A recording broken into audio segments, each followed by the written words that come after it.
Good morning. In this video we will start self practice 12B. Okay 12A में हमने कौन सी symmetry पढ़ ली? Line symmetry पढ़ ली थी। सब में लाइन कैसे ड्रॉ करनी रहती है हमने ये देखा था। अब हमारा 12B में रोटेशनल सिमेट्री है, रोटेशनल। ओके तो रोटेशनल सिमेट्री के लिए हमको क्या कहता है, जो कि किसी एंगल से, मतलब किसी एंगल से एंगल बनाकर वो रोटेट हो रही है, ठीक है, तो उसे बोलते हैं रोटेशनल सिमेट्री। ये भी क्या होता है, ये भी अपनी मेन इमेज का सेम शेप की बनती है, सेम साइज़ की बनती है ओरिजिनल इमेज का, ठीक है। जैसे फॉर एग्जांपल एक क्लॉक है, क्लॉक में यदि 9 का, ठीक है, 9:05 बज रहा है, ठीक है, 9:05 हुआ है, तो देखिए ये कुछ एंगल से रोटेट होकर अपना कंप्लीट करेगी। ये कैंची है, ठीक है, ये भी रोटेट कैसे होगी, एंटी क्लॉकवाइज या क्लॉकवाइज, दोनों तरफ से। तो हम क्या बोलेंगे, a rotational turns a shape through an about a fix point, एक फिक्स पॉइंट से ये घूमती है, is called the centre of rotation, जिसे बोला जाता है सेंटर ऑफ रोटेशन, ठीक है। And such that the image of the same shape and same size of the original shape, वो ओरिजिनल शेप के सेम शेप की होती है, सेम साइज़ की होती है। ओके अब ये जब हम इनको ड्रॉ करते हैं रोटेशनल सिमेट्री को, तो हमें 3 चीज़ें याद रखनी पड़ती है। पहला सेंटर ऑफ रोटेशन, कि वो किस सेंटर से घूमेगी, ठीक है। दूसरा होता है एंगल, कितने एंगल का बना के घूम रही है, जैसे कहीं 45, कहीं 60, कहीं 180, 90, है ना, तो उसका एंगल याद रखना पड़ेगा। और तीसरा किस डायरेक्शन में वो रोटेट कर रही है, क्लॉकवाइज घूम रही है या एंटी क्लॉकवाइज घूम रही है, ठीक है। तो ये 3 चीज़ें आपको ध्यान रखनी रहती हैं रोटेशनल सिमेट्री बनाने के लिए। ओके तो इसको भी राइट करना है, फिर आपको ये तीनों पॉइंट्स राइट करने हैं। ओके फिर आते हैं हम, जैसे देखिए यहाँ पे क्लॉक के अलग अलग एग्जांपल दिए गए हैं। जब वो क्लॉक में 3 बज रहा है, ठीक है, तो वो कितने का एंगल दिख रहा है, 90 डिग्री के एंगल से वो रोटेट हुई, ठीक है। यहाँ देखिए 6 बज रहा है, तो 6 में 180 का होता है, 180 का। ऐसे 9 बज रहा है तो 270 का, है ना, अलग अलग। जब 12 o'clock बज गया तो वो पूरा मतलब एक राउंड कंप्लीट कर ली, तो कंप्लीट सर्कल का कितना होता है, 360, ठीक है। तो ये अलग अलग रोटेशनल सिमेट्री के एग्जांपल हो गए, एंगल ऑफ रोटेशन। फिर आता है हमारा सेल्फ प्रैक्टिस 12B। तो देखिए सेल्फ प्रैक्टिस 12B का क्वेश्चन नंबर 1 है। आपको ये फिगर दिए गए हैं, आपको बताना है कि इसमें रोटेशनल सिमेट्री कैसे है, एक्सप्लेन करिए। तो हम बोलेंगे this transformation appear to be the rotational, ये जो है वो एक रोटेशनल सिमेट्री है।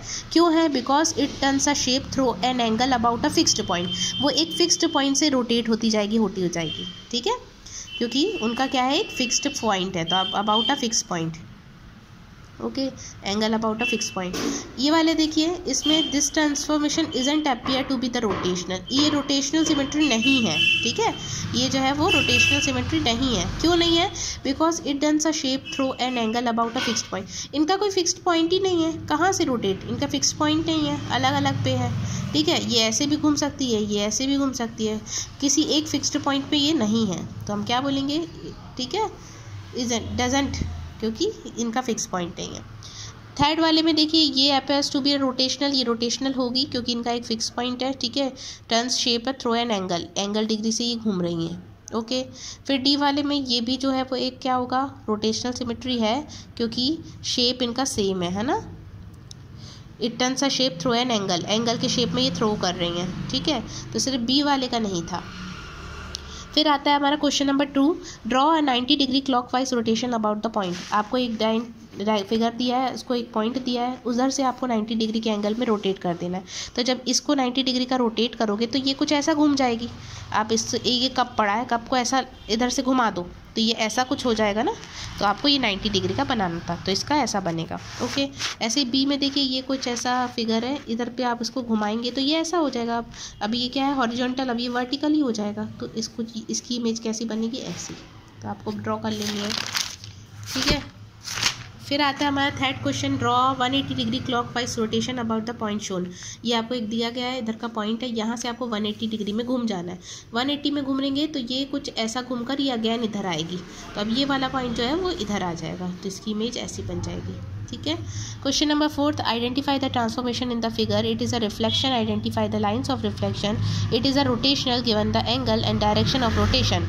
आपको ये दिया गया है, आपको बताना है कि रोटेशन कौन सी डिग्री के एंगल से हो रहा है, ठीक है। तो ये इमेज ऐसी थी, एक बस आपने 90 का घुमाया तो ये इमेज ऐसी आ गई, तो कितना 90 का, 180 का घुमाते तो ये इमेज यहाँ आ जाती, ठीक है, 360 का घुमाते तो अगेन यहाँ। तो it is a rotational 90 degree clockwise rotation, ठीक है। ये कैसा रोटेशन है, 90 डिग्री का क्लॉकवाइज रोटेशन है। ओके, ये रोटेशन सिमेट्री की डेफिनेशन भी लिखी हुई है कि any figure is said to be the rotational symmetry if it's fits on itself more than once during a full turn rotation. जब वो पूरा 360 का रोटेशन ले लेती है, then the number of times of the figure fits on itself during the rotation bye 360 is called the rotational symmetry. Okay, तो यहाँ पे हमारा सेल्फ प्रैक्टिस 12 भी कंप्लीट है। Okay, thank you.